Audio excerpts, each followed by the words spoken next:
35 years, I've been in the food industry. I'm a hunter first and a chef second. And I'll tell you right now, some of the things I've seen in the field or in the kitchen can drive a guy nuts. My motto's always been, simple done well. I got to go on a trip with a doctor friend of mine in Montana. Great place, I'm going to Montana, we're gonna go kill a big buck, and we were after whitetails, and he nailed a big one. And I thought, okay, great. I mean, this guy carried a kit.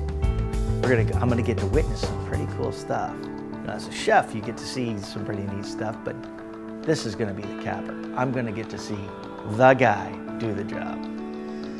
Well, I'll tell you what, I wasn't very happy with what I saw. A lot of cross-contamination. Start thinking about, as a chef, this isn't gonna work. It's not gonna work in the kitchen. This isn't gonna work in the field. I can't use this product. I'm not gonna feel safe about it.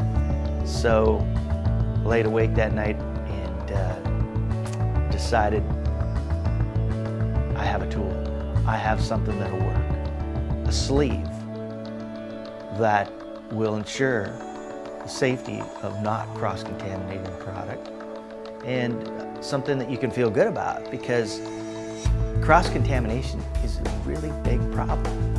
And I think what we can find here is that if this tool is used correctly, whether you're a beginner, veteran, whatever you are, you take it for whatever it's worth, but the important thing is we don't cross-contaminate the meat.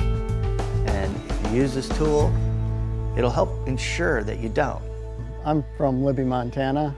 I'm a wildlife artist and a taxidermist, and Russell and I have hunted together for quite a few years, and I'm excited about the product he's invented, because I know when he comes over here, he's kind of appalled lots of times when he sees hunters bring in things to the taxidermy shop and how little care is given to the meat. And since he's a chef, you know, that's one of his concerns. He really likes the meat, and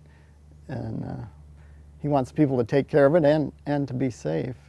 I think, you know, this tool it'll ensure food safety as far as the colon's concerned and that, but hopefully I think Russell's ultimate goal is to educate people on the total care of trophy game meat.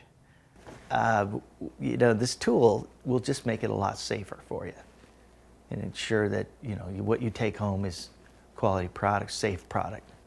I'm the owner of a small farm in Arlington, Washington, 90 farms, where I've raised 300 head of Katahdin hair sheep, all natural, ethically raised veal and grass-fed beef. I am the president of the first USDA mobile slaughter unit in the United States. It comes around to the farms with the USDA inspector. All the animals are butchered right on site and then taken off to a cut and wrap facility. We've used the no hassle with the mobile slaughter unit on grass-fed beef, pork, veal, and lamb. It works. There is no opportunity for cross-contamination when you use it, because you cannot nick the colon. It's not going to spread E. coli, which is the #1 concern we have with red meat in the United States. The E. coli 0157H7 has killed many people. It has sickened many children. With the no hassle, we don't have that problem. It's a safety net, you know. You're going to keep contamination and E. coli from spreading onto that carcass, which is the biggest issue with today's meat.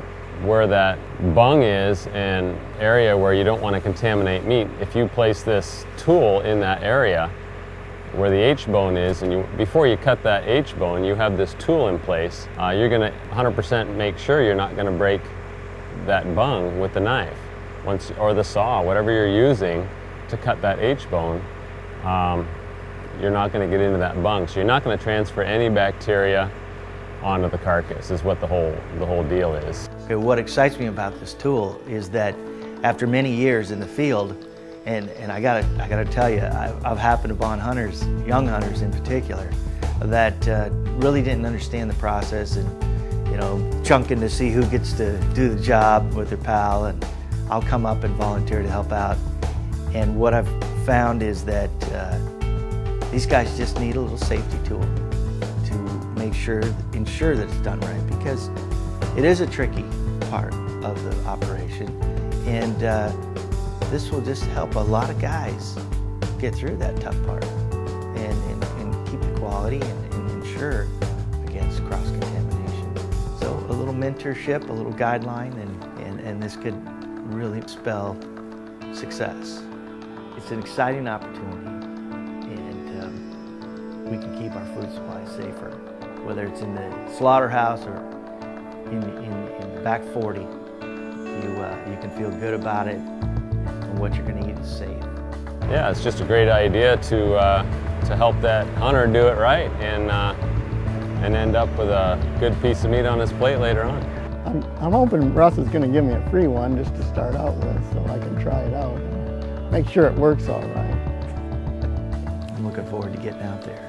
Oh man, chasing those elk around, and it's going to be a great year using that no hassle.